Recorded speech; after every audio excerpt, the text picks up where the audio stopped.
बहुत तो अभी याद नहीं जाता। नहीं नहीं, जो ऐसा बाकी रिवीजन ऐसा करना कुछ पड़ेगा। ऐसा कुछ नहीं है, रिवीजन हम करेंगे, रिवीजन हम करेंगे। ऐसा कुछ नहीं है कि बेसिक ये तो क्या समझना होता है है, ऑपरेटिंग हाँ सिस्टम ये का। समझना है अभी हम मेरे को कि तुम्हें कितनी अभी नॉलेज तुम्हारे पास ग्रैब्ड है, मतलब तुमने कितना समझ लिया है चीज़ों को। तो उसके हिसाब से हम लोग आगे बढ़ेंगे।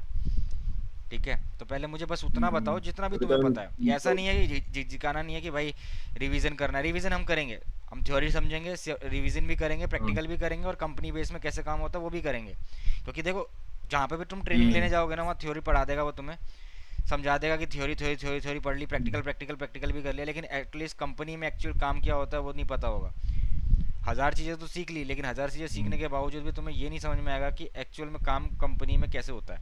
तो मेजर हमारा टास्क क्या रहना ज़रूरी है कि हमें वहाँ तक ज़रूर समझना है जहाँ तक कंपनी में काम होता है। एक्स्ट्रा एड ऑन ज़रूर समझना है, क्यों? क्योंकि कंपनी में काम कभी कभी एक्स्ट्रा भी आ जाता है। समझ रहे हो? तो तुम मुझे वो सब बताओ जो तुम्हें अभी हाँ। पता है।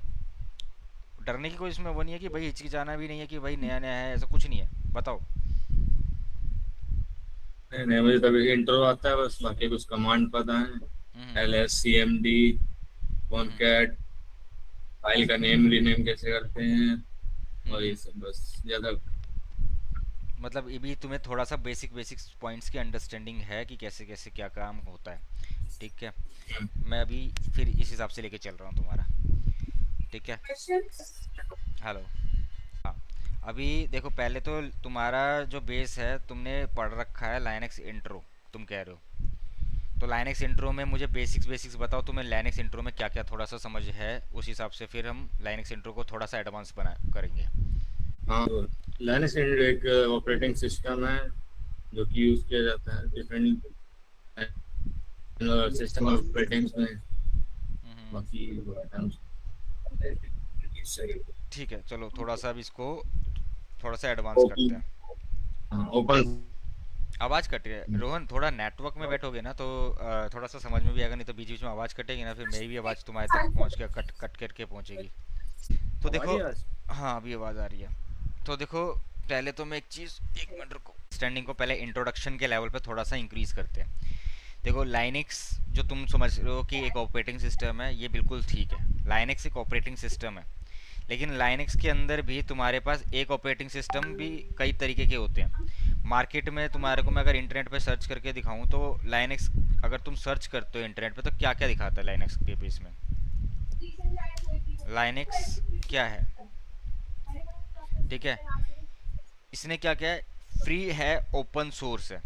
सबसे पहली चीज़ ये इंपॉर्टेंट है समझना कि लाइनक्स एक ओपन सोर्स टूल है जो मार्केट में अवेलेबल है, फ्री टू यूज़। लेकिन लाइनक्स को मार्केट में क्या किया गया है, मल्टीपल लोगों ने फ्लेवर्स बनाए हैं अपनी अपनी कंपनीज ने। जैसे रेड हैट हो गया, IBM हो गया, या तुम्हारा सूजे का भी है लाइनक्स। तुम्हारा अलग अलग फ्लेवर्स तुम्हें सुनने को मिलते होंगे मार्केट में कि लाइनक्स का अलग अलग फ्लेवर्स हैं, कभी किसी कंपनी का फ्लेवर है। तो ये लोग कहाँ से बिल्डअप हो रहे हैं? क्या ये अलग अलग फ्लेवर्स सब अलग अलग ही होते हैं या फिर एक ही बेस काम करते हैं? ये चीज़ समझना ज़रूरी है। तो एक चीज़ ये याद रखो कि एक सबसे पहले होता है लाइनक्स। लाइनक्स के ऊपर ही काम करता है क्या क्या चीज़ें, सारी सारे फ्लेवर्स। ठीक है, अब इस फ्लेवर्स के अंदर तुम्हारा लाइनक्स का रेडेट हो गया। ठीक है, IBM का तुम्हारा AIX हो गया।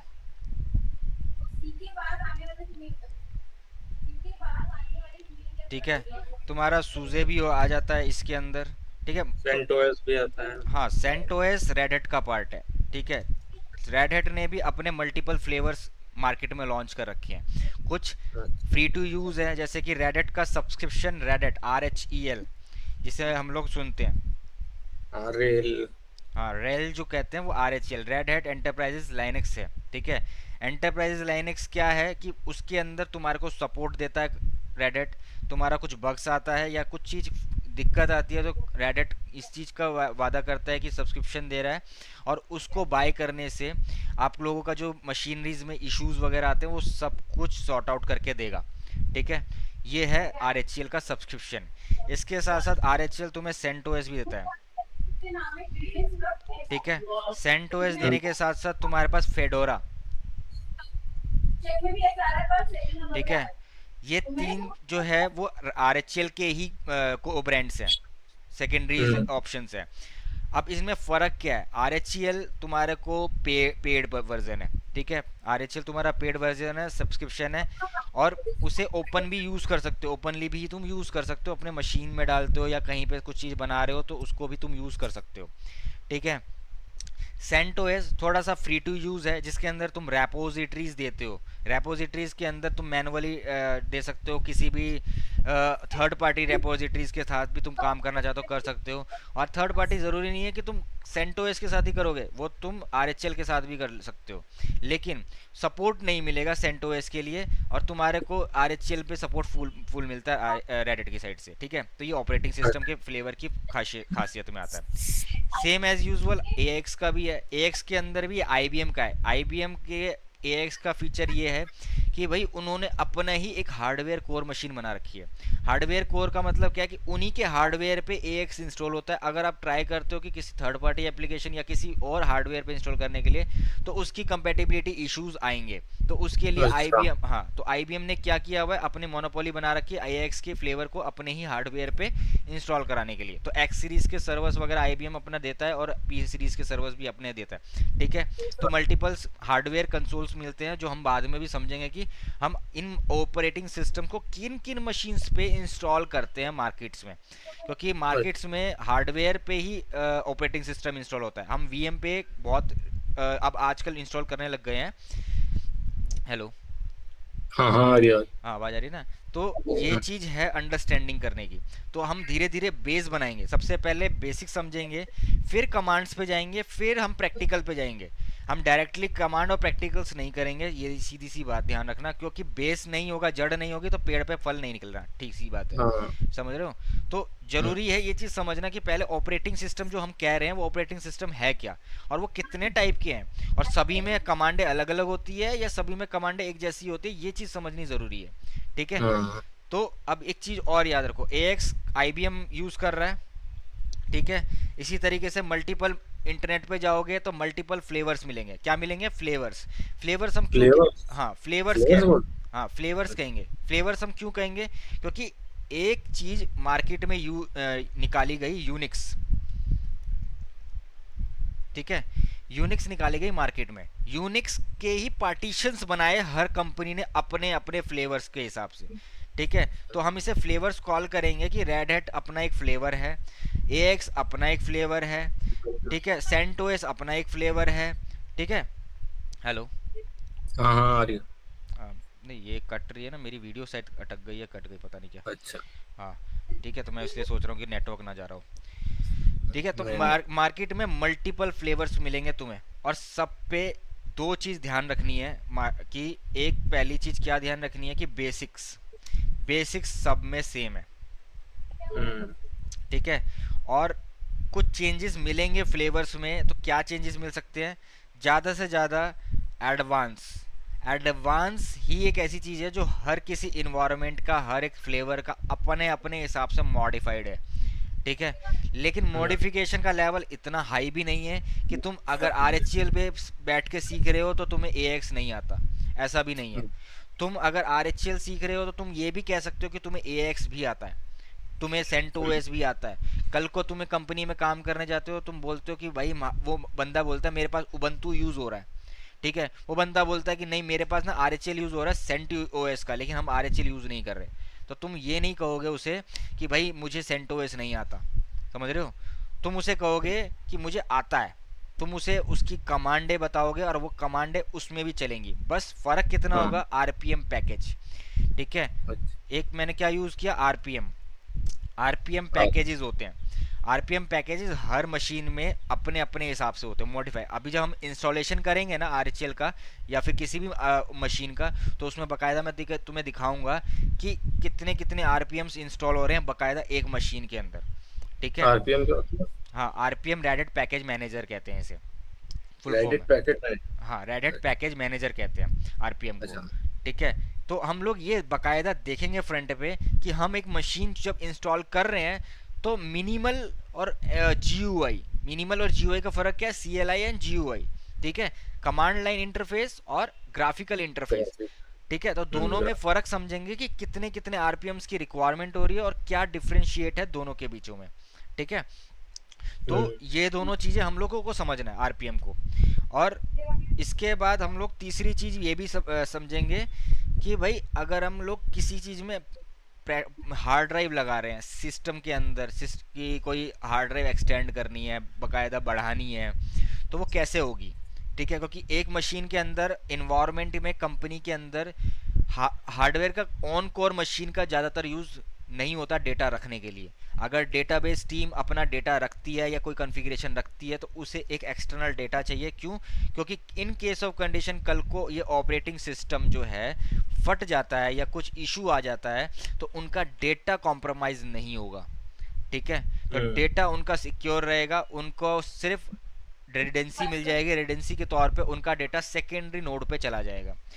इन फ्यूचर हम लोग इसके अंदर थोड़ा और एडवांस जाएंगे तो अपाचे वगैरह की कॉन्फ़िगरेशन जैसे वेबसाइट होस्टिंग वगैरह होती है।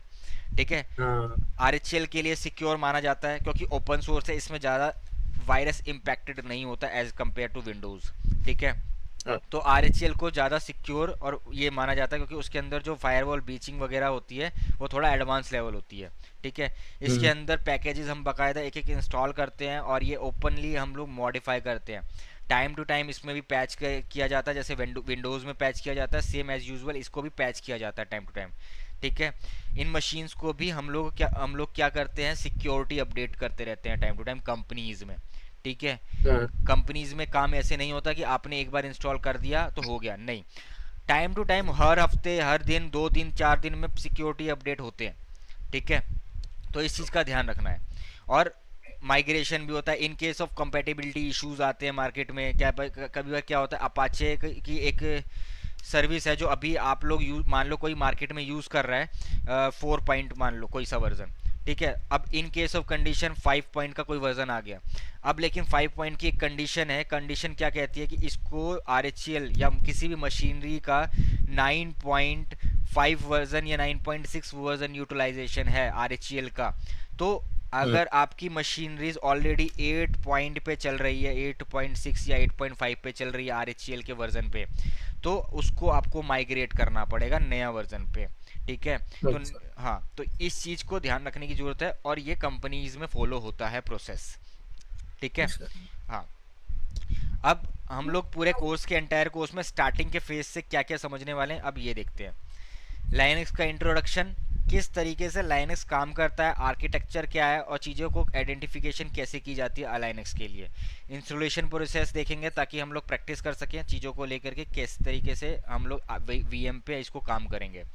इन फ्यूचर हम लोग इसके अंदर जब हम लोग आगे बढ़ेंगे तो वर्चुअलाइजेशन, अभी आपने क्या किया होगा वर्चुअलाइजेशन पे, सिर्फ वीएम को हम लोगों ने क्या किया है, अभी सिस्टम में वीएमवेयर डाला होगा और उस पर आरएचएल की आईएसओ इंस्टॉल कर दी।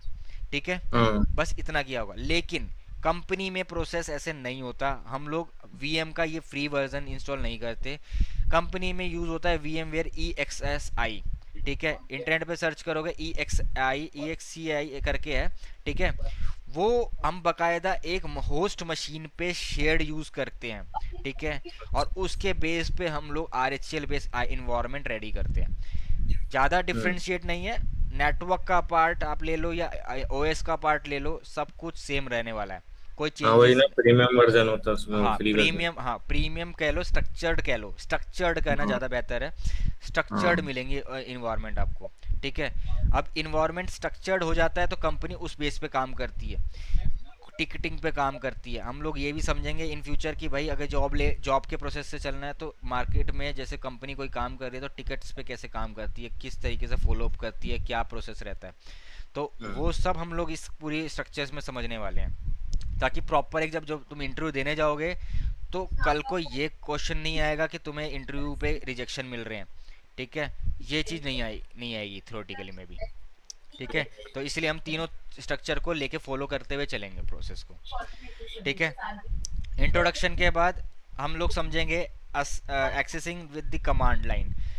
अब कमांड लाइन के बेस पे कैसे एक्सेस करना क्यों ज़रूरी है, क्योंकि कंपनीज में GUI पे काम ज़्यादा नहीं होता है, ये ध्यान रख लो।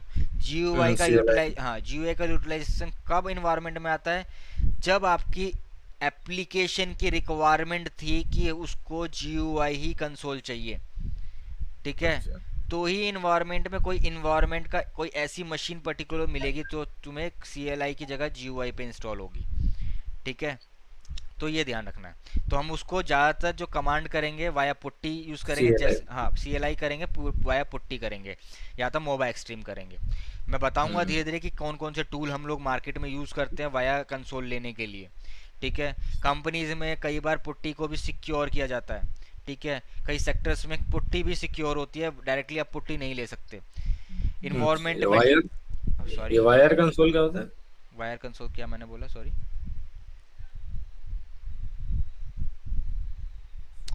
क्या हुआ, हेलो बोलो ना। मैंने तो वायर कंसोल बोला था ना अभी, वो क्या होता है मतलब?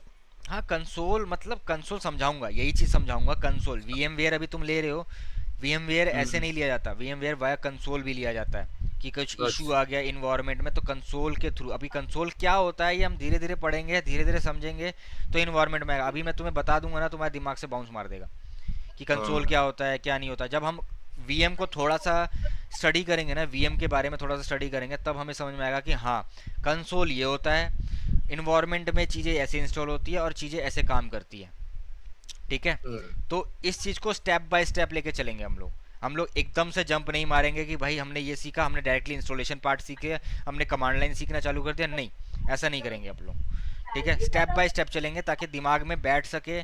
कंपनी में जब इंटरव्यू देने बैठो तो वहाँ पर जब वो बंदा क्वेश्चन पूछेगा तो वो किस तरीके के पूछेगा मैं ये भी तुम्हें बताऊंगा आगे, ठीक है। तो उस चीज़ की प्रिपरेशन करोगे तो मार्केट में जॉब का प्रोसेस बन जाएगा अच्छा खासा, ठीक है। अब गेटिंग हेल्प, कई बार क्या होता है हम लोग कमांड जल्दी याद नहीं रख पाते। इन्वायरमेंट में एक चीज़ याद रखना RHL के कि कमांड कोई फिक्स नहीं होती, ठीक है। हम्म। कमांड फिक्स नहीं होती। मान लो आज तुम्हारे पास 100 कमांडे तुम्हारे RHL बेस में इंस्टॉल करी, तुम धीरे धीरे काम करते करते 1 साल हो गया, उसके अंदर 2000 कमांडे आ जाएंगी, ये भी याद हम्म। रखना। और 2000 कमांडे याद रखना पॉसिबल नहीं है, किसी के लिए भी नहीं है, चाहे वो L3 हो चाहे L4 हो, मार्केट में 10 साल से काम कर रहा हो या 20 साल से काम कर रहा हो, हम्म। ठीक है। कमांड याद रखना हर किसी की बस की नहीं है। कुछ कमांडे बेसिक्स ऐसी होती है जो याद रखने की ज़रूरत है, जो इसके थ्रू हम लोग चीज़ें बिल्डअप करते हैं मार्केट के हिसाब से, ठीक है। अब इसके आगे हम लोग देखेंगे जो हमने बात करी रेडिट सब्सक्रिप्शन।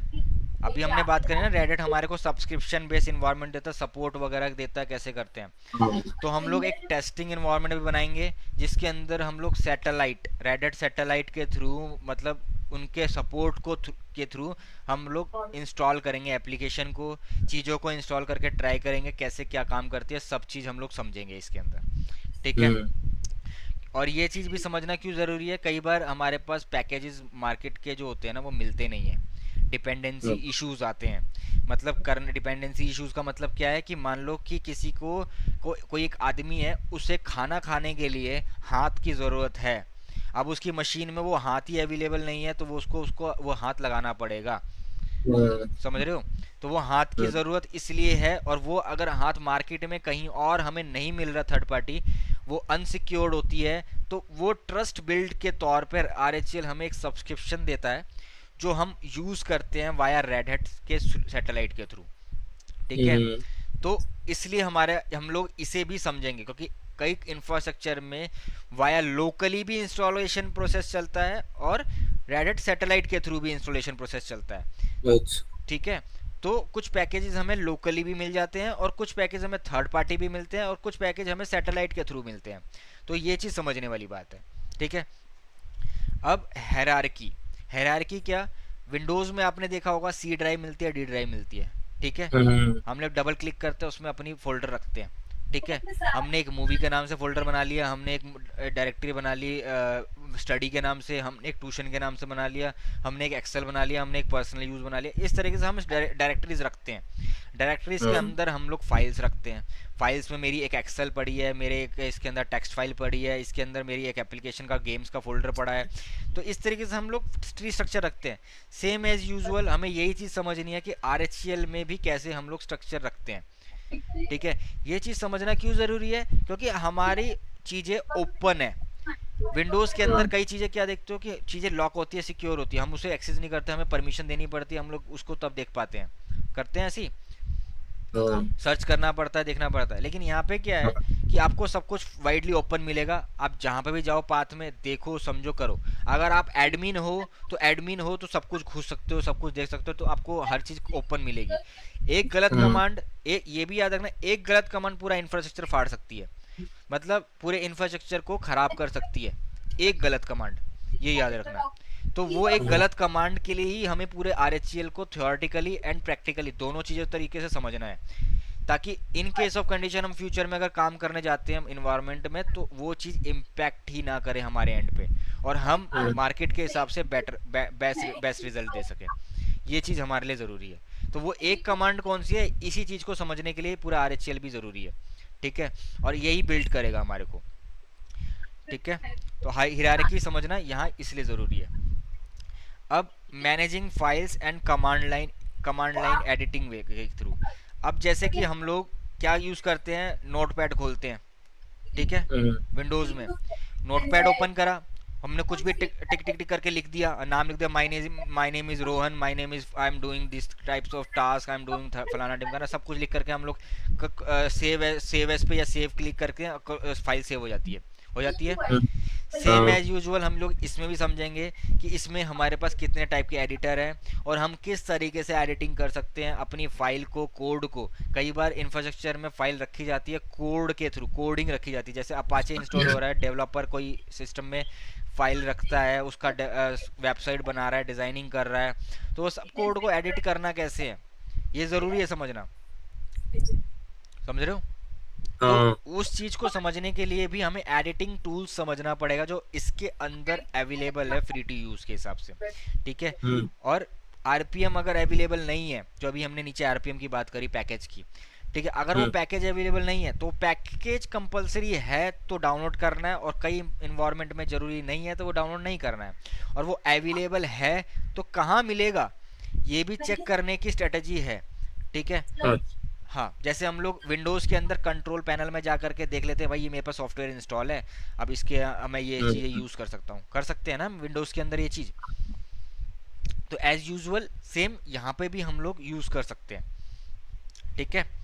अब आती है एडिटिंग टेक्स्ट फाइल, ये हमने अभी डिस्कस किया, ठीक है। अब आती है managing local and group user permission.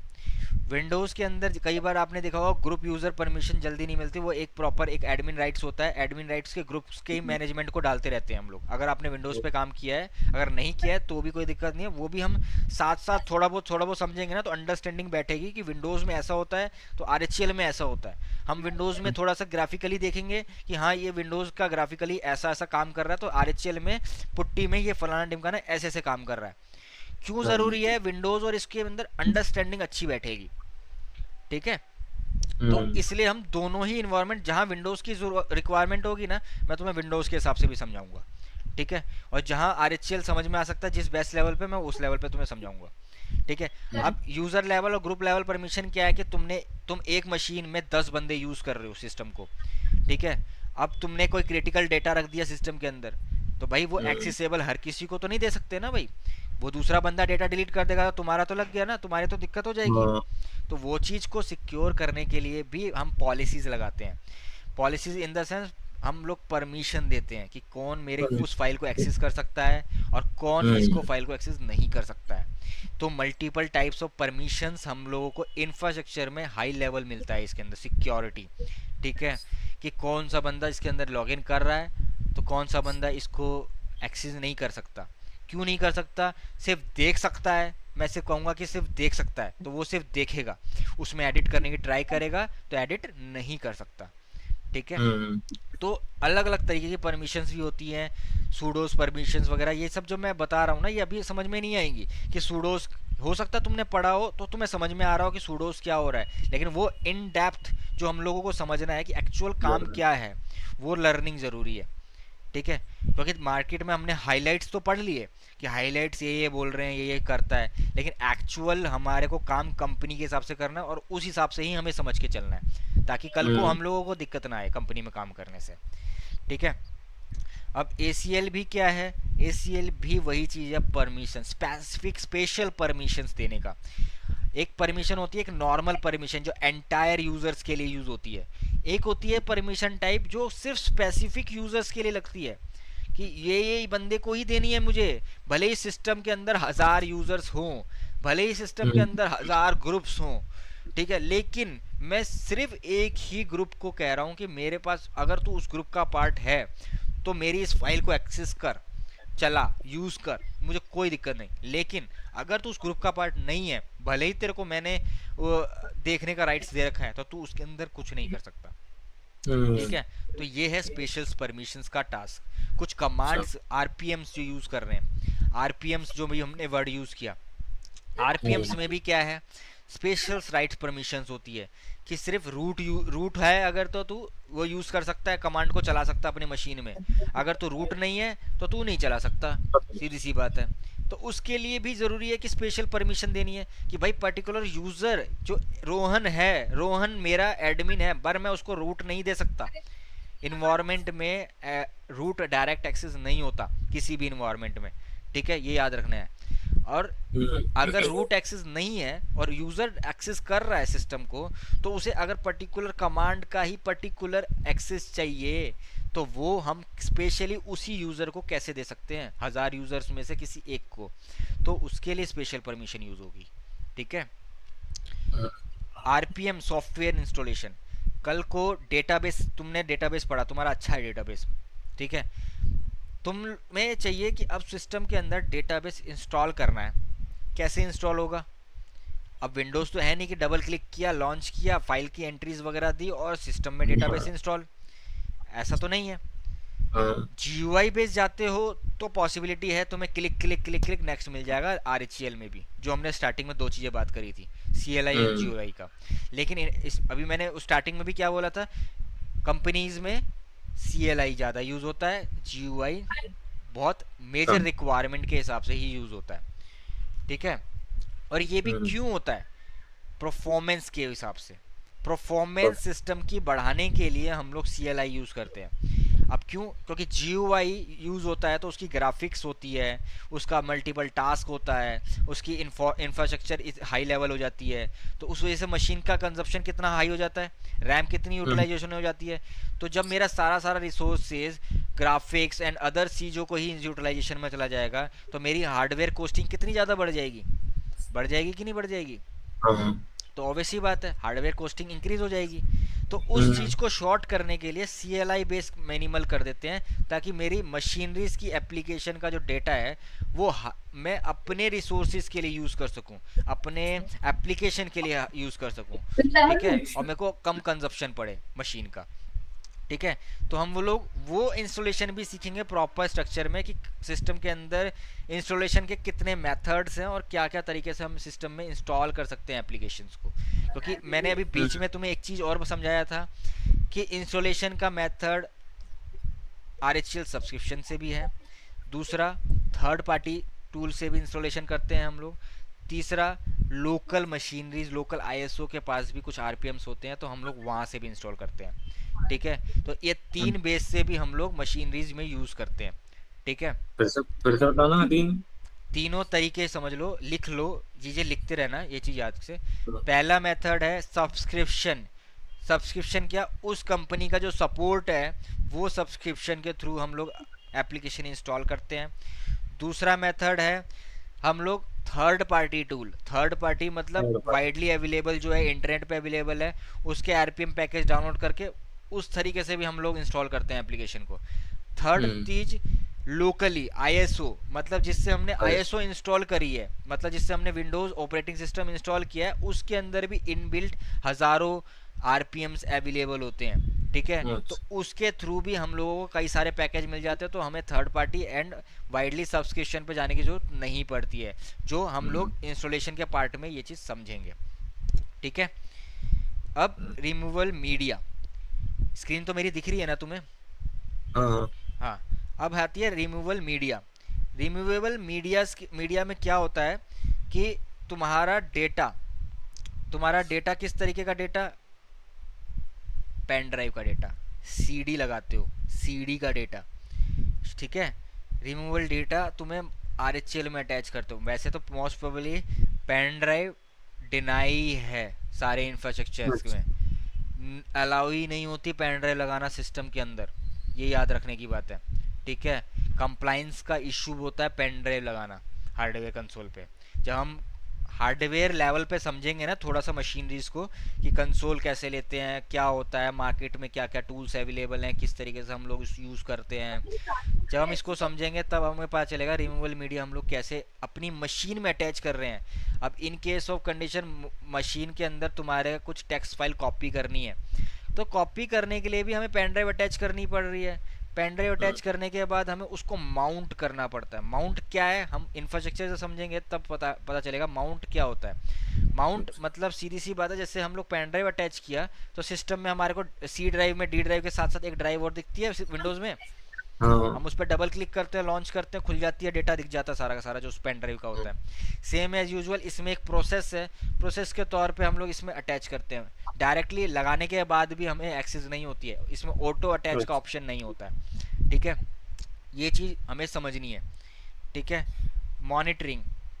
Monitoring का मतलब क्या है कि हम लोग सिस्टम के अंदर मॉनिटरिंग किस किस लेवल पे करते हैं। सीपीयू लेवल मॉनिटरिंग, रैम की मॉनिटरिंग, कंजप्शन मॉनिटरिंग किस तरीके से हो रही है, डिस्क यूटिलाइजेशन की मॉनिटरिंग कैसे होती है, चीज़ों मेरी मशीन में अगर हाई यूटिलाइजेशन हो रहा है तो उसको मॉनिटर कैसे किया जाता है, कौन कौन से मार्केट में टूल्स अवेलेबल है जो कंपनीज यूज़ करती है मॉनिटरिंग के पर्पज़ के हिसाब से।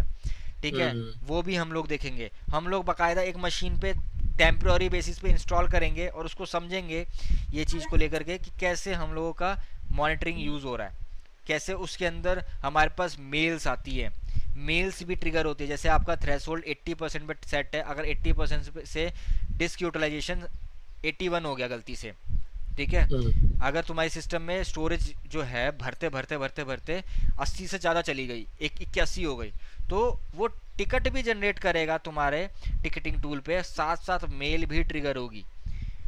ठीक है, तो ये इंफ्रास्ट्रक्चर लेवल पे काम है कि ये कंपनी में इस तरीके से काम होता है। हम लोग सिर्फ ये नहीं देखते कि मैनुअली जा करके कि इसका सीपीयू भर गया, इसको मेरे को बताना है, इस टीम को बताना है। कई बार क्या होता है, ऑटो ट्रिगर मेल होती है, डायरेक्टली उस टीम को जाती रहती है टिकट, और वो टीम क्या करती है, आगे फॉरवर्ड करती जाती है, अलग अलग इन्वायरमेंट को भेजती है। ठीक है, तो हम लोग ये भी समझेंगे। ठीक है, और सर्विसेज एंड डेमन्स। अब कंट्रोल पैनल में जब भी आप देखते हो विंडोज़ के अंदर, तो एक सॉफ्टवेयर इंस्टॉलेशन के बाद इसका एक पैकेज आ जाता है, वहाँ दिखने लग जाता है कि आपकी मशीन में ये चीज़ इंस्टॉल्ड है। ठीक है, तो यही चीज़ हम लोग इसमें भी देखेंगे जिसके अंदर डायमेंस एंड सर्विसेज कहा जाता है लाइनेक्स में। ठीक है, जैसे कंट्रोल पैनल है विंडोज़ के अंदर हमारा सारा सॉफ्टवेयर दिखाता है, वैसे ही एज यूजुअल सेम सर्विसेज दिखाएगा हमारे RHCL की मशीनरीज में। ठीक है, हम लोग उसको पता कैसे कर सकते हैं, कल को इंफ्रास्ट्रक्चर में कोई बंदा आपके पास आता है, आपको बोलता है कि ये सर्विस मेरे इंस्टॉल करी थी, ये चेक करो चल रही है कि नहीं चल रही है। समझ रहे हो, विंडोज़ में भी आपको देखने को मिलेगा services.msc के ऑप्शन में कि सर्विसेज आपको सारी टाइप की सर्विसेज दिखती है, कि सर्विसेज स्टार्ट है या बंद है। अगर मैं दिखाऊं तुम्हें यहाँ पे एक बार सर्च करके,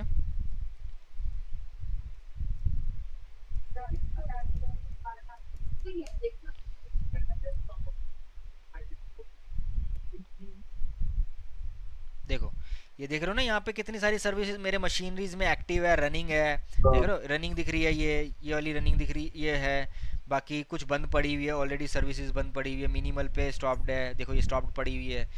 तो ये सब हम सर्विसेज यहाँ देख पा रहे हैं। सेम यही चीज़ हम सर्विसेज कहाँ देखेंगे, लाइनेक्स में, कि ये सर्विसेज चल रही है या नहीं चल रही है। ये सब चीज़ हम लोग देखने वाले हैं। डेमन्स कैसे चेक करते हैं, उसे रीस्टार्ट कैसे करते हैं, सर्विसेज बंद है तो उसे स्टार्ट कैसे करेंगे। सर्विसेज प्री डिफाइंड भी मॉडिफाई होती है लाइनेक्स में। ऐसा नहीं है कि आपने एक सर्विस बनाई वो बन गई बाय डिफ़ॉल्ट ही बनेगी, नहीं, हम लोग अपनी सर्विस भी बना सकते हैं। हम लोग एक ऐसी स्क्रिप्ट बना सकते हैं जो स्क्रिप्ट बनाने के बाद वो मॉडिफाई हो जाएगा, हर रीस्टार्ट के बाद वो चलेगी। ठीक है, अब आप एक ऐसी सर्विस को सिस्टम के अंदर डिफाइन कर सकते हो कि भाई उसे बता करके कि जैसे ही मेरी मशीन रीबूट होके अप आती है, बंद होके उठती है, तो ये फलाना सर्विस है वो चलनी ही चाहिए, एक्टिव होनी चाहिए। प्रायोरिटीज़ दे सकते हैं। प्रायोरिटीज़ का मतलब कि मेरी सबसे पहले जब मशीन रीबूट हो तो सबसे पहले इसी मशीन को चेक करे, और ये अगर ऑन अच्छा। नहीं है तो मेरी मशीन ही ऑन मत करो, सीधी सी बात है, क्योंकि मेरी मशीन की पहली रिक्वायरमेंट ही यही मशीन की हार्ड ड्राइव है, या मेरी मशीन की हम्म। पहली ये सर्विस ही इंपॉर्टेंट है। ठीक हाँ। है, तो ये सेंस है हमारे को समझना कि सर्विसेज क्या होती है और क्यों यूज़ करते हैं हम लोग सर्विसेज को समझने के लिए, इन्वायरमेंट के हिसाब से हमारे को क्या ज़रूरत पड़ती है, ये भी चीज़ समझने की ज़रूरत है। ठीक है, हम्म। अब आती है networking part. Introduction of networking समझना क्यों ज़रूरी है, क्योंकि मशीन के अंदर नेटवर्क का एक बहुत बड़ा पार्ट होता है। आपकी मशीन एक जगह रखी पड़ी है, लेकिन इंटरनेट से कनेक्टेड कैसे करोगे, तब तक नहीं कर पाओगे जब तक उसमें आईपी एड्रेस ही नहीं होगा। हम्म। आईपी एड्रेस तो मेजर रिक्वायरमेंट है कि भाई आईपी एड्रेस डाला तो डल गया, चलेगा, एल्स नहीं चलेगा। समझ रहे हो? हाँ। अब बाहर से आपको एक्सेस लेना है उस मशीन को पुट्टी से ही, अब पुट्टी तो तब आएगी ना जब उसका आईपी एड्रेस आपके पास होगा, तो वो इंट्रोडक्शन समझना ज़रूरी है। और वो इंट्रोडक्शन में भी क्यों समझना ज़रूरी है, क्योंकि मार्केट में आईपी एड्रेस ना एक तरीके की यूज़ नहीं होती है। आपने भी चार। नेटवर्क का पार्ट पढ़ा है मुझे पता है, तो उसमें दो तरीके की चार आईपी, टाइप। दो तरीके की पार्ट्स हैं आईपी के एड्रेस, 4 और 6, और प्लस उसमें क्लासेस हैं अलग अलग, हाँ, क्लासेस में ए भी बी सी अलग। डी। हाँ, ए बी सी डी, और हर क्लासेस की अपनी एक रेंज है, और हर हाँ। रेंज में कुछ स्पेसिफाई आईपी की एक रेंज है जो फ्री टू यूज़ है। हाँ। समझ रहे हो? तो फ्री टू यूज़ की आईपी हम लोग यूज़ करेंगे लोकल में, इंटरनेट पे जा रहे हैं तो हमारे को अलग आईपी एड्रेस की ज़रूरत पड़ेगी, और उसके हम्म। भी ऊपर के इंटरनेट पे जा रहे हैं तो हमें तो अलग है। स्टैटिक आईपी की ज़रूरत पड़ेगी, हाँ, वाइड फिर एरिया तो नेटवर्क। joystick वाले आते हैं। हाँ, तो ये चीज़ इंट्रोडक्शन में हम लोग ये भी चीज़ समझेंगे नेटवर्क के पार्ट में, कि भाई स्टैटिक आईपी पे जा रहे हैं तो हमें कौन सी आईपी की रेंज की ज़रूरत पड़ रही है, तो हम लोग क्या चीज़ की ज़रूरत है और क्यों ही ज़रूरत है उसी चीज़ की ही, हम लोग क्यों और हम्म। दूसरी चीज़ यूज़ नहीं कर सकते। नेटवर्क के पार्ट में हम कम्युनिकेशन भी देखेंगे कि हमारी आर मशीन एक मशीन से होते हुए दूसरी मशीन तक जाने तक के जो बीच का जो सफ़र है वो कैसे तय करती है। ठीक है, और ये हम्म। आपको काम कहाँ आएगा, नेटवर्क जब सब समझोगे और आर समझोगे, तो जब आप ए और क्लाउडिंग कंप्यूटिंग जब समझने जाओगे ना, तो वहाँ आपके लिए आसान हो जाएगा चीज़ें। हम्म। ठीक है, तो क्लाउड कंप्यूटिंग के बेस पे जब आप लोग खड़े हो जाओगे ना, तो आपको समझ में आएगा कि मेरी आर मशीन है, मैंने ए पे इंस्टॉल तो कर दी, बट अब उसको एक आर से दूसरी आर पे लेके जाना है, कम्युनिकेट कराना है, डेटा ट्रांसफ़र करना है, तो वो कैसे कम्युनिकेट करेगी, और बीच में ब्रेक आ रहा है तो वो कहाँ आ रहा होगा, राउटर लेवल पे आ रहा होगा या स्टैटिक आईपी लेवल पे आ रहा होगा, या फिर हम्म। जा करके सेकेंडरी मशीन की आईपी एड्रेस पे ब्रेक है, या फिर आईपी एड्रेस लूप कर रहा है। ठीक है, हम्म। तो ये चीज़ समझना यहाँ ज़रूरी है। अब कॉन्फ़िगरेशन पार्ट, यही चीज़ हमने जो डिस्कस किया, जो हमारे को दिक्कतें आएंगी हम लोग उसको लोकल मशीन में कॉन्फ़िगर करेंगे। तो दो मेथड है हमारे पास कॉन्फ़िगरेशन करने के लिए नेटवर्क के, एक है NMTI जो थोड़ा सा आपको ग्राफिकली इंटरफेस देता है। ठीक है, हम्म। हम क्लिक क्लिक कर लें, पुट्टी पे भी हमें थोड़ा ग्राफिकल इंटरफेस मिल जाता है, पुट्टी पे भी जो CLI है उस पर भी हमें अच्छा। ग्राफिकली मिल जाता है थोड़ा सा काम करने के लिए, कि हम लोग देख पाते हैं कि क्या चल रहा है। हम लोग उसमें नेटवर्क के आईपी मैनुअली टाइप करके क्लिक क्लिक करके, माउस का यूज़ नहीं होगा, लेकिन फिर भी कीबोर्ड से ही सारा काम होना है, यूँ समझ लो। माउस माउस का यूज़ केस ख़त्म हो जाता है वहाँ पे। ठीक है, हमारे पास दूसरा ऑप्शन ये है कि हम अगर मेमोरी पावर हमारी अगर थोड़ी अच्छी है, या हमने थोड़ा सा लॉजिक समझ लिया, तो कमांड को याद करना भी थोड़ा आसान हो जाता है। तो हम लोग नेटवर्क की कॉन्फ़िगरेशन पार्ट को उस लेवल पे भी समझेंगे कि कमांड से भी हम लोग कैसे कैसे कर सकते हैं। हम हाँ। लाइनेक्स मशीन में भी लोड बैलेंसिंग कर सकते हैं। लोड बैलेंसिंग अगर नहीं सुना है तो नेटवर्क के पार्ट में हम लोड बैलेंसिंग भी समझ लेंगे थोड़ा सा। अब लोड बैलेंसिंग क्या करता है कि पोर्ट एक लगा है, साथ में तुम्हारी मशीन में दो पोर्ट आए हैं, अब तुम दो पोर्ट के थ्रू, एक पोर्ट गलती से डाउन हो गया और एक पोर्ट ही एक्टिव पड़ा हुआ है, तो उसके थ्रू तुम्हारा डेटा इम्पैक्ट नहीं होना चाहिए। अगर इन केस ऑफ कंडीशन तुम्हारी इंफ्रास्ट्रक्चर के अंदर एक ही पोर्ट पे सारी सर्विसेज चल रही है, कल को अगर वो पोर्ट भी डाउन हो गया तो तुम्हारा तो इंफ्रास्ट्रक्चर पूरा नेटवर्क आउट हो जाएगा। इससे क्या होगा, हाँ। Business impact. बिजनेस इम्पैक्ट होगा तो क्या होगा, लॉस कंपनी को।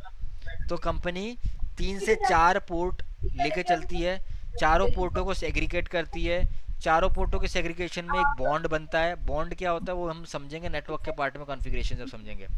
बॉन्ड बनता है, बॉन्ड हमारा क्या करता है, लोड बैलेंसिंग करता है, और किस वजह से करता है और कैसे करता है, और उसको हम कॉन्फ़िगर कैसे करते हैं। ठीक है, ये सब समझेंगे हम लोग नेटवर्क के पार्ट में, कॉन्फ़िगरेशन वाले में।